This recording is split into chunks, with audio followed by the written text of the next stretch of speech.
Du haut de ses 74 ans, il reste un entrepreneur très actif et plein de rêves. Si on n'entreprend plus, si on se dit voilà, je jette l'éponge, on vieillit très vite. Les Rwandais l'ont connu comme fondateur de la première société d'assurance privée du pays. Je me suis lancé, je ne savais rien en assurance. Il y a 4 ans, il a vendu cette société, non pas pour prendre sa retraite, mais pour se lancer dans de nouvelles activités. Imprimerie, immobilier, centres commerciaux, l'homme est un touche-à-tout. Moi, je suis un navigateur permanent. Et je ne me contente pas d'avoir traversé un océan et de s'arrêter. Je continue. Un navigateur qui a su garder le cap, même quand le pays s'est retrouvé en pleine tempête. 24 heures avec Charles Mporani, un infatigable investisseur.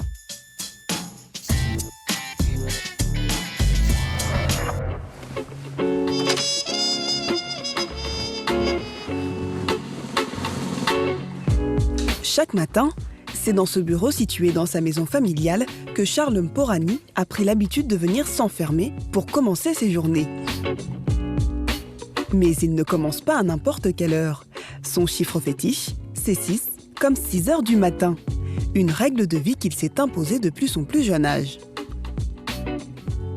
C'est une discipline que j'ai adoptée. Je me lève toujours à la même heure et je me couche à la même heure, peu importe la journée.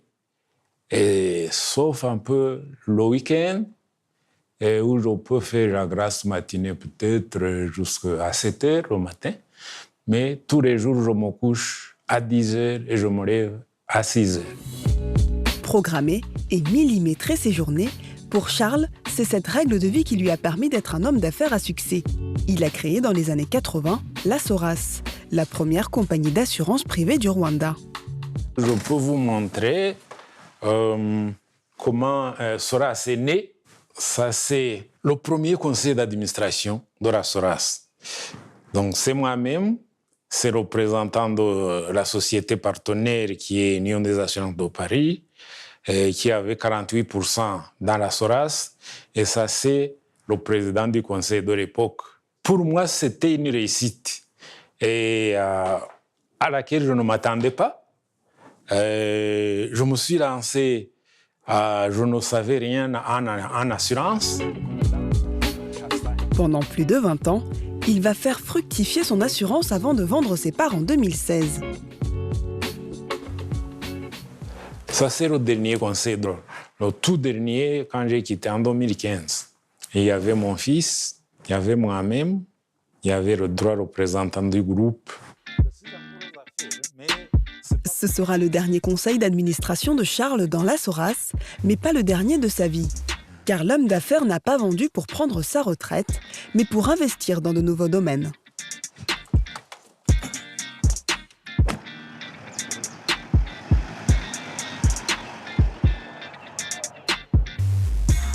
Après avoir passé 3 heures chez lui à travailler, Charles se met en route pour une visite de terrain.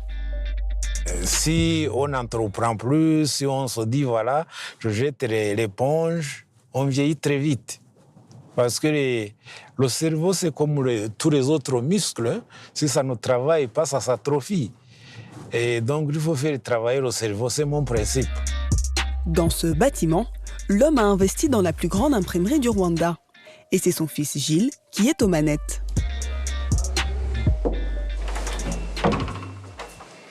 Alors, bonjour. Bonjour. Comment ça va? Ça va. Oui. Ça va? Oui, ça va aussi. Oui, donc on était en train de parler du planning du jour. Oui. Et puis là, on va aller faire un tour dans l'atelier pour voir comment ça se passe. C'est ça. Quand j'ai pris la retraite, il était déjà là, habitué.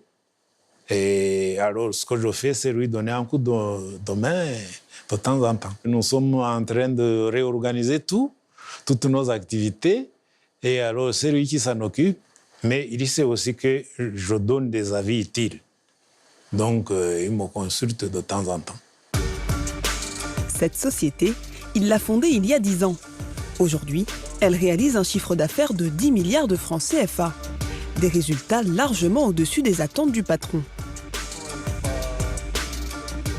J'ai fait une analyse du marché. J'ai trouvé qu'il n'y avait pas une imprimerie nationale dans le pays qui est digne de son nom. C'était de petites exploitations. Et je me suis dit, là, il y a de la place. Et effectivement, ça s'avère qu'il y a de la place. Et nous sommes en train de voir que d'année en année, nous avons des commandes, nous avons des clients. Et des clients même auxquels on n'avait pas pensé jusqu'aujourd'hui. Charles Porani le sait, il est peut-être en train de vivre ses dernières années en tant que chef d'entreprise. Alors l'homme prépare sa retraite en transmettant à ses enfants les recettes qui ont fait son succès. Je le suis beaucoup. Je ne dis pas que j'essaie de l'imiter, mais je m'en inspire. Voilà. Parce que chacun a sa personnalité, son caractère, mais on peut toujours s'inspirer.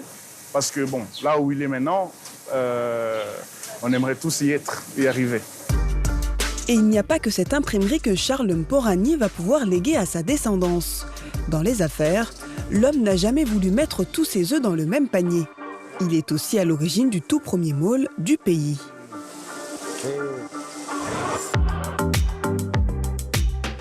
KBC, c'est son nom.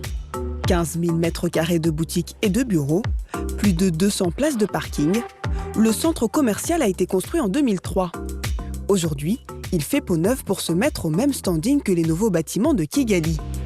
Il est 13h et nous y retrouvons l'homme d'affaires. Il est fier d'avoir su miser sur ce quartier il y a 20 ans.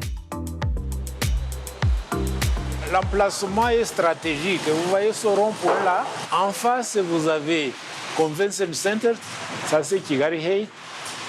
Et là, vous avez l'hôtel Radisson Blu. C'est vraiment une plaque tournante pour aller à l'aéroport, pour aller dans les ministères, à la présidence et pour aller en ville. Dans la rénovation de ce centre commercial, l'homme d'affaires a investi plus de 15 milliards de francs CFA. Et si tout va bien, il pourrait bientôt investir dans de nouveaux secteurs. À 74 ans, il se sent prêt à se lancer dans de nouveaux défis. Moi, je suis un navigateur permanent. Et je ne me contente pas d'avoir traversé un océan et de s'arrêter. Je continue de marcher, de traverser plusieurs océans.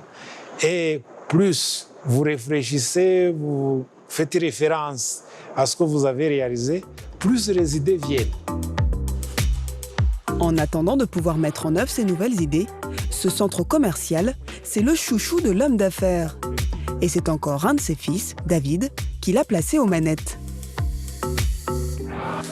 Bonjour David, comment ça va? Ça va. La journée est bonne? Oui, ça va.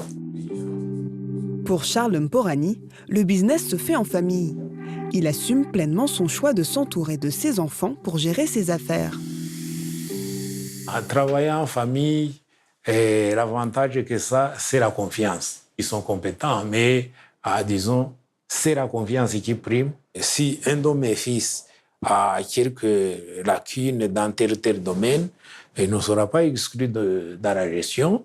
On peut toujours l'assister par un technicien. Chaque fois qu'on a une rencontre à la maison, ou un dîner, ou en quoi, quelquefois je donne des leçons, je donne une sorte de formation morale. Il est 17h, c'est bientôt la fin de la journée pour Charles Porani. Il fait un dernier tour au centre commercial pour voir l'avancée des travaux avant de rentrer chez lui.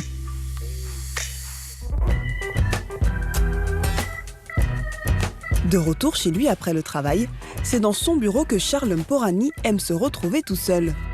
Un moment où il profite pour faire un point sur sa journée et l'évolution de ses affaires.